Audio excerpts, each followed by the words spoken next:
Many Helldivers contemplating to unlock the Steeled Veterans Warbond find themselves wondering about several things. Is it even worth unlocking? Which items are worth spending my medals on? And for the economic approach, is there any smart order in which to unlock these items? Here to provide some insights into all of that and more is this complete review with use cases and comparisons, so you know exactly what you are spending your medals on. Welcome back to the channel, I'm Stefan, and my goal for this video is to help you guys out with separating the wheat from the chaff when it comes to the items in this warbond. As always, if I haven't answered your particular question after you've watched this video, let me know in the comments and I will reply as soon as possible. Chapters have been added so you can skip back and forth to your liking. Also, thank you to all subscribers and viewers for your support on my channel. We're getting really close to 900 subscribers now, so if you've enjoyed watching my content and haven't done so already, please consider subscribing after watching and hit the notifications bell to receive my latest upload alert. Just a few quick bullet points about Warbonds in general to avoid any confusion. Warbonds are evergreen and as such will always be available for you to access and unlock items from. Warbonds are not hidden behind a paywall, you can collect the super credits in-game without having to spend a dime. The weapons are more like variations and you won't find any extremely overpowered content in Warbonds. Let's get to it.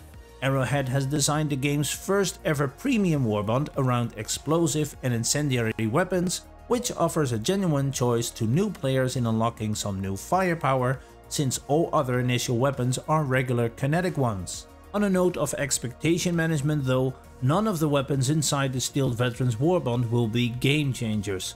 One might call them side grades instead of upgrades because they offer a variation instead of a weapon that is head and shoulders above the rest. You do get a unique alternative with its own playstyle to match, adding some diversity to the game. Weapons in Warbonds are on purpose not overpowered jacks of all trades. Having a one-man army win every mission type of weapon would both be against the co-op nature of the game and also force players to unlock the Warbond and enable a creep towards the heavily debated concept of pay to win. Having said all this, why should you care about obtaining these items at all? Let's dive straight into the weapon section so I can show you. Starting off with the AR-23C, a buffed version of the regular AR-23 assault rifle. Looking at its stats, you can see that while it deals the same amount of damage as its non-explosive little brother, it has a lower mag capacity, more recoil, and a slower rate of fire.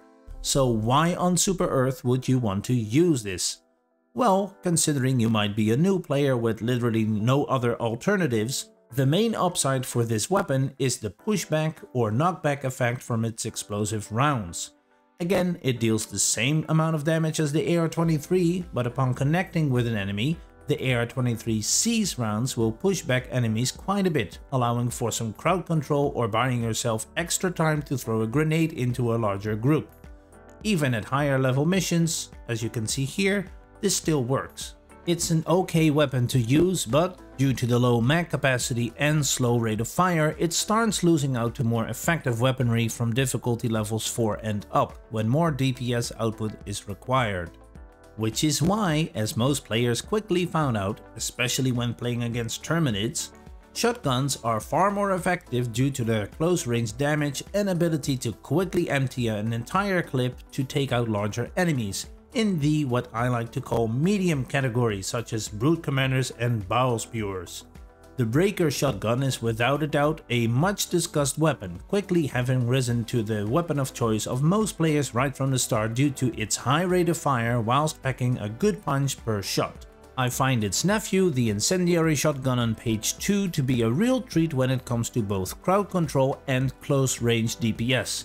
When fighting Terminids, setting the small targets ablaze is enough to eventually get rid of them, so you don't have to follow through on them with extra shots. A full clip can be emptied fast enough on a medium tier Terminid to kill them in a situation where you can't use a support weapon or stratagem. Using it against automatons is not recommended though, since those are more ranged engagements and the spread of this shotgun won't do much good there. Luckily, we have a tool for when more precise and long-ranged firepower is needed in the form of the JAR 5 Dominator. Packing a serious punch with its medium armor penetration trait, this rifle will make short work of low and medium category enemies with a handful of shots. Which is a good thing because one major drawback is its low mag capacity, counting only 15 rounds. Another downside to notice is that it handles like a container vessel when shifting aim between targets, which only becomes worse the closer they get. This makes it a less effective weapon for close range combat against bots and bugs. Crowd control is a tough cookie for this weapon. It excels at single targets, aiming for the weak spots, but again, don't expect the same handling as one of the assault rifles. I find its use to be limited and as a whole feel like an anticlimactic unlock for being a weapon on the final page of a premium warbond. But I also feel that with the possible addition of different weapon mods and ammo types in the future, this rifle might turn out to be a lot more versatile.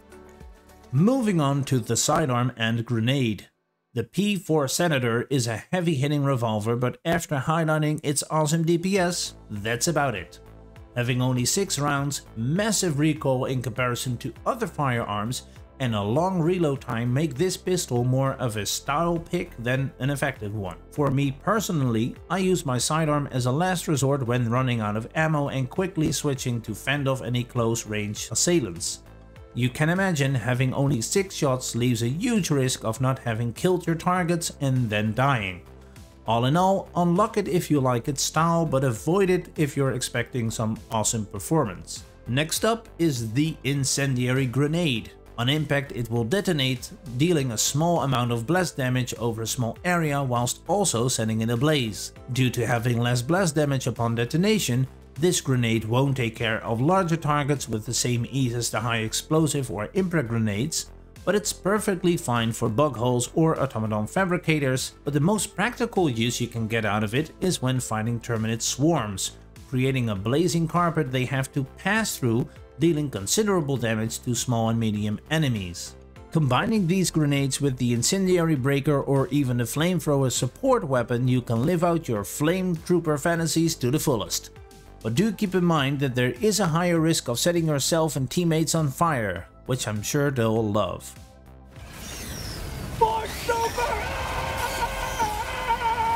Moving on to the second largest category are the armor sets. Steeled Veterans contains 3 of them, the ones on pages 1 and 2 being medium and the one on page 3 being heavy. All 3 sets share the same passive, servo assisted, which is perfectly captured through the visual presence of the prosthetic limbs. Some people genuinely dislike this look, where others are simply not bothered by it, but it's fun to see a connection between gameplay and aesthetic design. The passive servo assisted increases throwing range by 30% and provides an additional 50% of limb health. It's a great passive when you're making frequent use of grenades and stratagems. Especially throwing orbital strikes at a bug hive or automaton outpost from afar helps in remaining undetected so enemies don't start fanning out until your stratagem goes off. In short, whether you want to unlock some, all or none of these sets will depend on your personal preferences when it comes to armor aesthetics, and you aren't forced to unlock just the one because it has a rare and unique passive. So now we've arrived at the booster. For all new Helldivers, in addition to your 4 stratagems, you get to select 1 booster from those you have unlocked. Their effect applies to the whole team, but only 1 of each type can be active at once, so no stacking. For Steeled Veterans, the flexible reinforcement budget booster is the one available, reducing the time until players can spawn again once all initial respawns are used up by 10%. Cutting right to the chase, it's a low impact booster with other boosters giving the team more value, such as increased stamina and recovery, or Helldivers spawning with full ammo, grenades and stims. My advice: save your medals for something else. Weapons and armor are great and all, but part of the fun in one's ability to express their personal taste and interact with others are available through the rest of the Warbonds content. So capes, helmets, player cards and victory poses.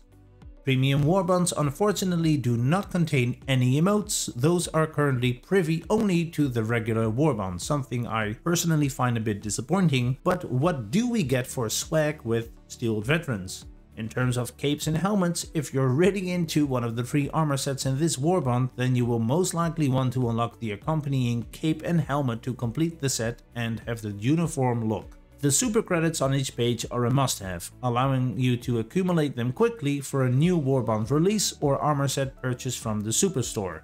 I really like the fact that, despite these items not having a gameplay impact in the sense that they are purely cosmetic in nature, Arrowhead has still put in the time and effort to make each set look unique and not just a simple copy of regular Warbond items with slightly different colors. In terms of the player cards and victory poses, I'm curious to learn how much you care about these, because I have yet to see someone use any other pose from this Warbond than the super person one. Emotes are generally getting more love and attention than the victory poses, which makes sense, since the emotes can be used more often, and players hugging it out at Pelican 1's ramp is a scene not uncommon amongst friends or randoms just having a good vibe going during a mission. Now that we've pretty much covered all items, what is a good way to unlock items without wasting too many medals? Now this will obviously depend on whether you're a completionist, in that case it doesn't matter at all. But if you want to save some medals for the regular Warbond or future ones, then this is a solid sequence. Starting with page 1, in order to unlock the next page you need to spend 60 medals. Taking into account the most likely used or wanted items, unlocking the AR-23C, the Steel Trooper armor plus helmet, the super credits and the cape will total 65 medals. From page 2, needing a remaining 135 out of 200 medals to gain access to page 3, unlocking the Incendiary Breaker, armor, super credits and the Incendiary Grenade will total 142 medals. Finally, from this point on you have access to all pages and items and you can go after whatever you want, but the super credits and Jar 5 Dominator would be my first 2 picks in that particular order. Just a heads up, if you're looking to unlock everything, know that this will require you to collect 686 medals in total. Remember that your medals cap at 250, so be sure to spend them in time to not waste any. To sum up this Warbond, personally, I think this Warbond is mid-range in the sense that for a first premium Warbond ever, it offers enough flavor and playstyle additions to say that it's worth spending medals on. It's not a hands-down, game-changing package of content that will instantly tip your mission's progress in your favor, but for me, the Incendiary Breaker has been my favorite since week 1 after launch. So I would recommend anyone unlocking at least this particular weapon because it's just so good at crowd control and it's fun to use. Have I given you a good informational overview of the Steeled Veterans Warbond and hopefully some guidance in what items would be worth unlocking for you? Let me know in the comments. Don't forget to like and subscribe to get notified for my upcoming Helldivers 2 videos. For now, thanks for watching and see you next time.